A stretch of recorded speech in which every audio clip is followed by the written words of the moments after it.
Psalm 78, Maskil of Asaph. Give ear, O my people, to my law. Incline your ears to the words of my mouth. I will open my mouth in a parable.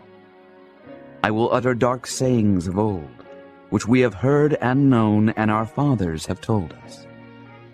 We will not hide them from their children, showing to the generation to come the praises of the Lord, and his strength, and his wonderful works that he hath done.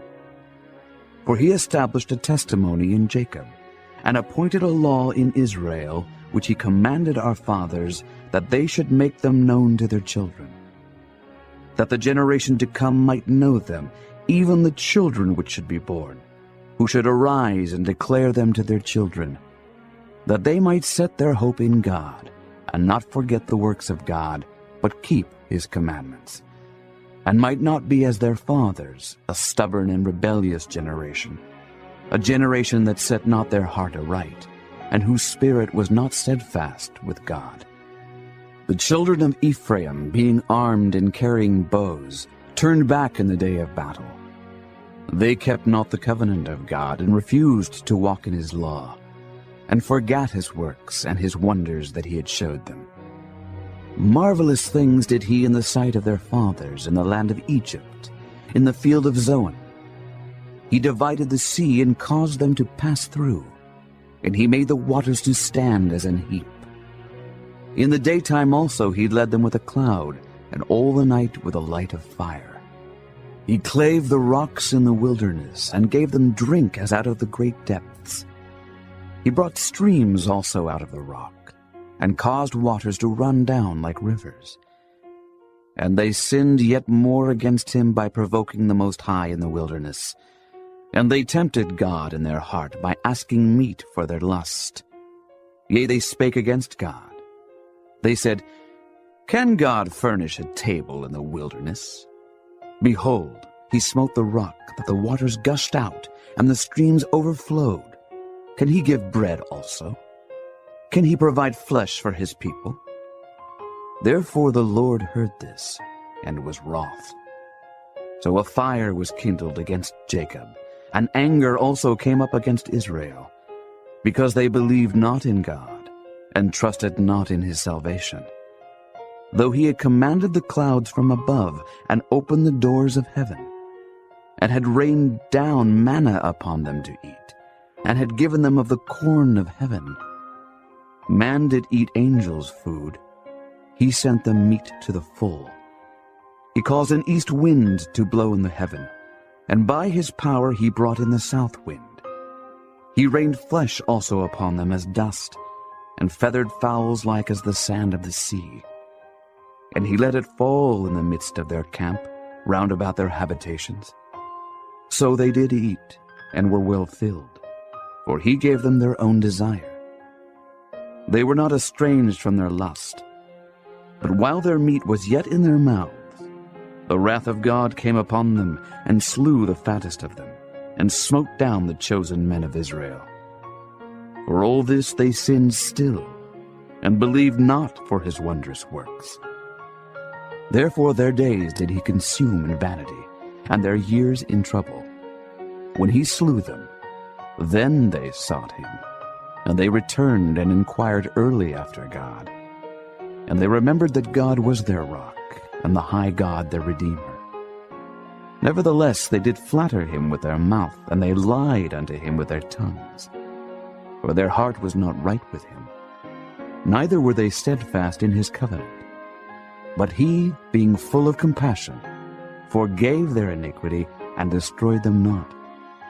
Yea, many a time turned he his anger away, and did not stir up all his wrath. For he remembered that they were but flesh, a wind that passeth away, and cometh not again. How oft did they provoke him in the wilderness, and grieve him in the desert? Yea, they turned back and tempted God, and limited the Holy One of Israel. They remembered not his hand, nor the day when he delivered them from the enemy, how he had wrought his signs in Egypt, and his wonders in the field of Zoan, and had turned their rivers into blood, and their floods that they could not drink. He sent divers sorts of flies among them, which devoured them, and frogs which destroyed them. He gave also their increase unto the caterpillar, and their labor unto the locust. He destroyed their vines with hail, and their sycamore trees with frost. He gave up their cattle also to the hail, and their flocks to hot thunderbolts. He cast upon them the fierceness of his anger, wrath and indignation and trouble, by sending evil angels among them. He made a way to his anger. He spared not their soul from death, but gave their life over to the pestilence, and smote all the firstborn in Egypt, the chief of their strength in the tabernacles of Ham, but made his own people to go forth like sheep, and guided them in the wilderness like a flock. And he led them on safely, so that they feared not, but the sea overwhelmed their enemies. And he brought them to the border of his sanctuary, even to this mountain, which his right hand had purchased. He cast out the heathen also before them, and divided them an inheritance by line, and made the tribes of Israel to dwell in their tents. Yet they tempted and provoked the Most High God, and kept not his testimonies, but turned back, and dealt unfaithfully like their fathers. They were turned aside like a deceitful bow. For they provoked him to anger with their high places, and moved him to jealousy with their graven images. When God heard this, he was wroth, and greatly abhorred Israel, so that he forsook the tabernacle of Shiloh, the tent which he placed among men, and delivered his strength into captivity, and his glory into the enemy's hand. He gave his people over also unto the sword, and was wroth with his inheritance. The fire consumed their young men, and their maidens were not given to marriage. Their priests fell by the sword, and their widows made no lamentation. Then the Lord awaked as one out of sleep, and like a mighty man that shouteth by reason of wine. And he smote his enemies in the hinder parts.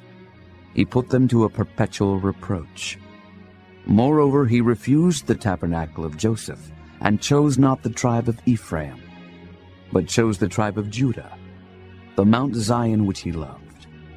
And he built his sanctuary like high palaces, like the earth which he hath established forever. He chose David also his servant, and took him from the sheepfolds. From following the ewes great with young, he brought him to feed Jacob his people, and Israel his inheritance. So he fed them according to the integrity of his heart, and guided them by the skillfulness of his hands.